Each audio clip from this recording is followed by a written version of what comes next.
everybody, and a big welcome back to our Alumni Couch segment. It is so good to have you here, and I'm so excited today because with us this afternoon we have the awesome Emily Feszczuk, who is joining us. She is a Western Weekender journalist and an alumni of Western Sydney. And Emily, we are so excited to talk to you.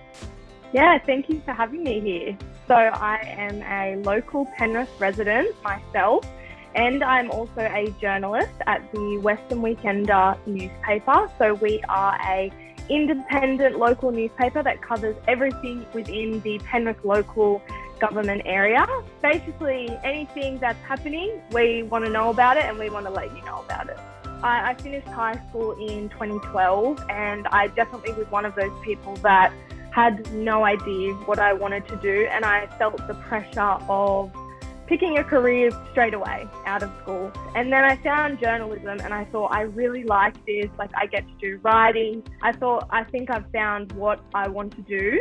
And then obviously went through and graduated and kind of hit the reality of it's not that easy to just jump straight into the industry. I ended up doing a gap year, but at the end. So I went overseas for a few months and traveled Europe.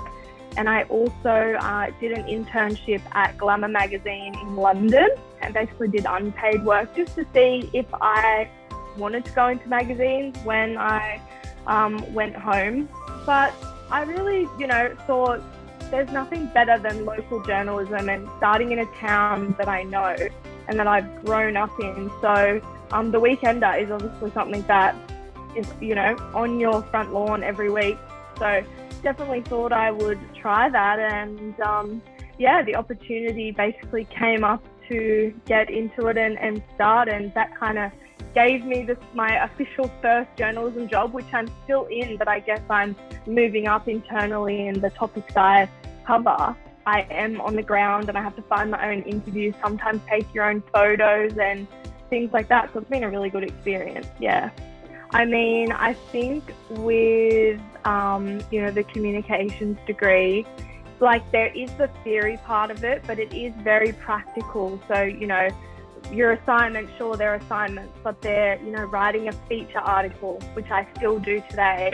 So I think that type of experience was great to actually kind of have someone holding your hand and guiding you before you do go out, whether that's an internship or a job. You have your lecturers and tutors really helping you.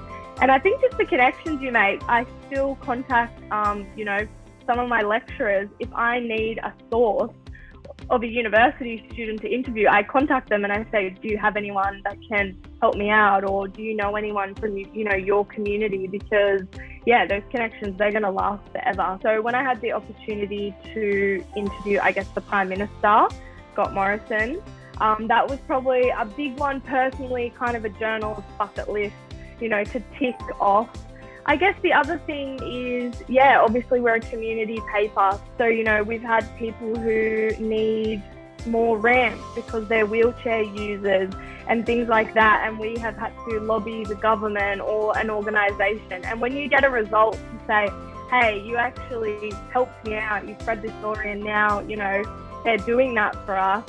They're the highlights that make me come home and think, wow, I had a really good day at work today, and it kind of makes it worth it.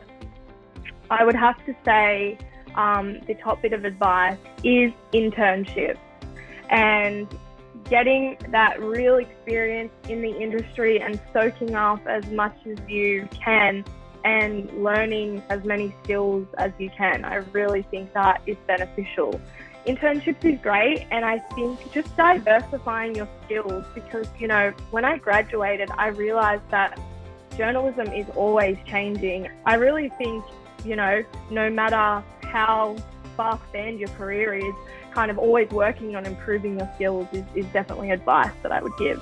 But I think one particularly that kind of stuck with me, a really big thing that Penrith dealt with especially, was the New March COVID outbreak. And sadly, how many elderly residents lost their lives from that. And obviously, the whole community was watching that. But I guess a nice little story that kind of bloomed out of that was one of the residents actually turned, I think I'm correct in saying 102. and she had actually contracted COVID, was extremely sick, but actually battled and overcame it. And, you know, I got to meet her in person, and she was like, yep, I've got through it. You know, I've been here for over 100 years and I'm going to keep going to the next birthday. And yeah, it really made me emotional just seeing that she was so positive within it all. And I think we really need that right now. I really love those community and local stories to spread some joy. And yeah, it's just beautiful to be a part of that. We will leave it there for today, but thank you so much everybody for tuning in to this Alumni Couch interview. As I mentioned, we're super excited for you to hear it. And if you have got any questions at all, feel free to reach out and let us know. But otherwise, we will see you next time in our next Alumni Couch interview. Have a great rest of your day and we'll see you then. Bye.